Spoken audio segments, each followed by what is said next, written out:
एक समय की बात है, एक शहर में एक छोटा सा परिवार रहता था। उस परिवार में मनीष, उसकी पत्नी रमा और उनकी 5 साल की बेटी कुकी रहते थे। कुकी अपने पापा की बड़ी ही लाडली बेटी थी, पर कुकी की माँ उसे जरा भी प्यार नहीं करती थी, क्योंकि उनको हमेशा से एक बेटा चाहिए था। वो हमेशा कुकी को झूठा प्यार करती और अंदर से उससे नफरत करती थी। एक दिन वो स्कूल से आते ही घूमने जाने की रट लगा बैठती है। मेरी छुट्टियाँ पड़ गई हैं माँ पापा, चलो न कहीं घूमने चलते हैं। अरे बेटा, थोड़ा सब्र रखो। मुझे नहीं पता, अभी के अभी आप मुझे प्रॉमिस करो बस कि हम घूमने जाएंगे ही जाएंगे। अगले दिन मनीष के बॉस मनीष को किसी काम से हिमाचल से 50 किलोमीटर दूर किसी काम से भेजते हैं। मनीष के मन में तभी घूमने का ख्याल आता है। वो घर जाकर ये खुशखबरी सबको देता है। अगले हफ्ते हम अपने पहाड़ों वाले घर में घूमने जा रहे हैं। मुझे बीच में एक दिन के लिए ऑफिस के काम से थोड़ा आगे जाना होगा, पर बाकी वक्त हम वहीं उसी घर में एंजॉय करेंगे। कुकी खुशी से उछल पड़ती है और अपने पापा के गले लग जाती है। एक हफ्ता ऐसे ही निकल जाता है। सब जाने की तैयारी करने लगते हैं। कुकी भी अपना सब जरूरी सामान बैग में भर लेती है। काफी रात हो जाती है और सब लोग हिमाचल पहुंच जाते हैं और शरीर को जमा देने वाली ठंड पड़ रही होती है। कुकी तो गाड़ी में ही सो चुकी होती है। अगले दिन जैसे ही सुबह होती है, कुकी जल्दी से बिस्तर से बाहर निकलती है और खिड़की से बर्फ देखने लगती है। बर्फ देखकर तो वो खुशी से झूम उठती है और बाहर जाने की जिद करने लगती है। हद ही हो गई है इस लड़की की तो, इसकी वजह से मैं अपने पति के साथ थोड़ा भी वक्त नहीं गुजार पाती। जब देखो फेविकोल की तरह चिपकी रहती है, पापा ये पापा वो। कुकी और मनीष बाहर जाकर बर्फ में खेलने लगते हैं और रमा वहीं खड़ी रह जाती है। रमेश को कुकी के ऊपर बहुत ही गुस्सा आ रहा होता है। उसे समझ ही नहीं आ रहा होता कि आखिर वो करे तो क्या करे। पूरा दिन खेलने के बाद कुकी थक कर सो जाती है। 2-3 दिन ऐसे ही निकल जाते हैं। फिर उसके बाद मनीष अपने काम से जाने लगता है। सुनो, मैं कल तक आ पाऊंगा, जब तक तुम कुकी का ध्यान रखना। तुम बिल्कुल फिक्र मत करो और अपना काम निपटा कर आओ। मनीष निकल जाता है और रमा खुशी से मुस्कुराने लगती है। फिर वो सबसे पहले कुकी के कमरे में जाती है और उसको चिल्ला चिल्ला कर उठाने लगती है। तुझे बड़ा शौक था ना बर्फ में घूमने का, चल तुझे मैं अभी घुमाती हूँ। अभी तो रात होने वाली है ना माँ। मैंने जो बोला समझ में नहीं आ रहा है क्या? चल अभी के अभी बाहर चल। कुकी को कुछ समझ नहीं आता और उसकी माँ उसे इतने में घसीटते हुए बाहर ठंड में ले जाती है। रमा उसे गुस्से से वहीं बाहर एक लाइट के खंभे से बांध देती है।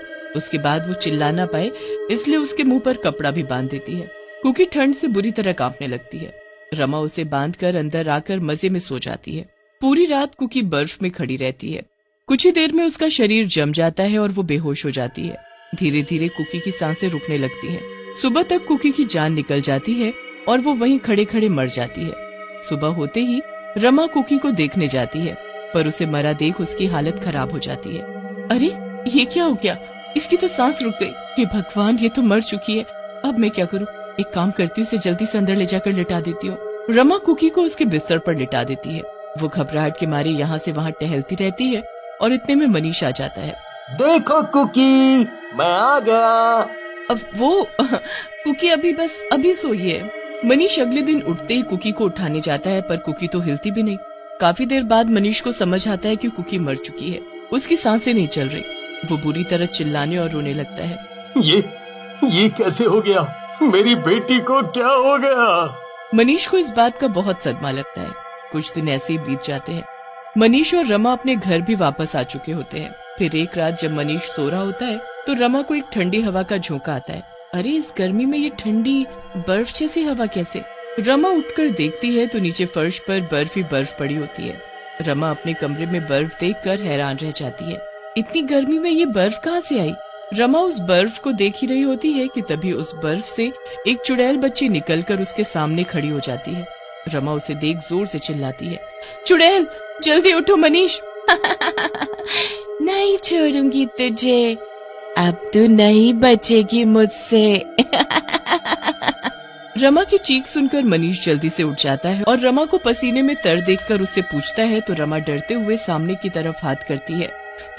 वो चुड़ैल कहाँ है? चुड़ैल, क्या तुम भी बच्चों की तरह सपना देखकर डर जाती हो? नहीं मनीष, सच में वहाँ चुड़ैल थी और पूरे कमरे में बर्फ ही बर्फ। रमा वापस सो जाती है और फिर अगले दिन हमेशा की तरह मनीष के ऑफिस जाने के बाद रसोई में खाना बनाने लगती है। रमा चुपचाप रसोई में अपना काम कर रही होती है कि तभी सामने वाली खिड़की अचानक खुल जाती है और उसमें से बर्फ का एक झोंका अंदर आता है। रमा डर के मारे अचानक पीछे हो जाती है। पूरी रसोई में हर तरफ बर्फ ही बर्फ। ये सब क्या हो रहा है मेरे साथ? अभी तो इतनी लू चल रही थी और अचानक ये बर्फ। उसी चुड़ैल बच्ची को भागते देख रमा जल्दी से बाहर जाकर देखती है तो वो चुड़ैल बर्फ के ढेर में खेल रही होती है। फिर अचानक वो कांपने और रोने लगती है। बहुत ठंड है, मैं ठंड से मर जाऊंगी।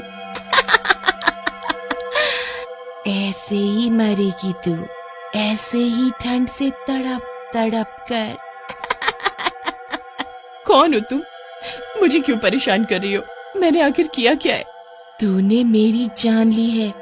मैं कोई और नहीं बल्कि तुम्हारी बेटी कुकी हूँ। चुड़ैल नहीं, तुम्हारी बेटी हूँ जिसे तुमने मार डाला।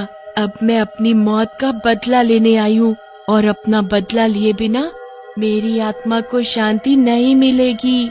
नहीं नहीं, ऐसा नहीं हो सकता। तुम कुकी नहीं हो सकती। नहीं नहीं। रमा वहाँ से भाग जाती है और सीधा अपने कमरे में जा छुपती है। उसे कुछ समझ नहीं आ रहा होता कि वो करे तो क्या करे, क्योंकि वो ये बात अपने पति को भी नहीं बता सकती थी। रमा हर वक्त डरी रहती है और मनीष के आने का इंतजार करने लगती है। मनीष रमा को देख उससे पूछता है तो वो घबराकर जवाब देती है, वो बस कुछ नहीं, वो बस मैंने रात को जो सपना देखा था ना, उसी से डरी हुई हूँ। क्या हुआ माँ? सच बताने में डर लग रहा है क्या? चुड़ैल, बचाओ बचाओ। मनीष मुझे बचाओ। मुझे इस चुड़ैल से बचाओ, ये मुझे मार डालेगी। क्या हुआ रमा? आखिर तुम्हें हुआ क्या है? वो चुड़ैल वो मार डालेगी मुझे बचा लो मनीष। मनीष रमा को तसल्ली से कमरे में ले जाता है। रमा अभी भी डर से कांप रही होती है। जैसे तैसे रमा सोने की कोशिश करती है पर उसे हर वक्त ठंड लगती रहती है। इतने कंबल उड़ाने के बाद भी रमा का शरीर ठंड से जम रहा होता है और धीरे धीरे उसके शरीर पर बर्फ जमने लगती है। मनीष उसकी ये हालत देखकर बड़ा ही परेशान हो जाता है। कुछ तो गड़बड़ है रमा। इतनी गर्मी में तुम्हारे शरीर पर बर्फ जमने लगी है। बस कुछ समय और, सुबह तक तुम भी मेरी तरह तड़प तड़प कर मर जाओगी। नहीं, मैं मरना नहीं चाहती। मुझे मत मारो, मुझसे गलती हो गई, मुझे माफ कर दो। कुकी देखो कैसे मुझ पर हंस रही है। वो मुझे मार डालेगी, ये सब उसी ने किया है। पर वो तो मर चुकी है रमा। वो यहाँ कैसे, कहाँ है? वो देखो ना, वो मेरे सामने खड़ी कैसे हंस रही है। मनीष इधर उधर देखता रहता है पर उसे कोई दिखाई नहीं देता। उसे लगता है कि रमा की दिमागी हालत कुकी के मरने की वजह से खराब हो गई है, पर उसे बर्फ के जमने का कारण समझ नहीं आता। रमा भी लगातार पागलों की तरह उस चुड़ैल बच्ची को देखकर चिल्लाती रहती है। मनीष के लाख कोशिश करने पर भी वो डॉक्टर के पास जाने से मना कर देती है, क्योंकि उसे पता होता है कि ये कोई बीमारी नहीं है, ये सब तो कुकी का किया हुआ है और वही सब ठीक कर सकती है। आधी रात तक रमा की हालत बहुत ही खराब हो जाती है। मुझे बचा लो, मुझे मत मारो। कभी नहीं, तुमको मरना ही पड़ेगा और अगर तुम बचना चाहती हो तो सब अपने मुंह से सच सच मेरे पापा को बताओ कि कैसे तुमने मेरी जान ले ली। नहीं, मैंने तुम्हारी जान नहीं ली, वो तो गलती से। किसकी जान ली है तुमने? कुछ तो गड़बड़ है रमा। क्या छुपा रही हो मुझसे? सच बताओ, सच बताओ। रमा इतना डर जाती है कि वो सब सच बक देती है। उसकी बात सुनते ही मनीष जमीन पर सर पकड़कर बैठ जाता है और तेज तेज रोने लगता है। मनीष की इतनी बात सुनते ही कुकी उसको दिखने लगती है। कुकी को देख मनीष बहुत दुखी भी होता है और खुश भी। इसमें आपकी कोई गलती नहीं थी पापा, मुझे तो खुद नहीं पता था कि मेरी माँ मेरे साथ ऐसा करेगी। खैर, अब इनको इनके किए की सजा जरूर मिलेगी। नहीं, मुझे माफ कर दो। कुकी वहाँ से गायब हो जाती है और रमा पहले की तरह ठीक भी हो जाती है, पर मनीष उसे छोड़कर हमेशा के लिए उसी घर में रहने चला जाता है जहाँ कुकी की मौत हुई थी। और रमा जिंदगी भर अकेले उस घर में पड़ी रोती रहती है और अपने किए कर्मों की सजा भुगतती रहती है।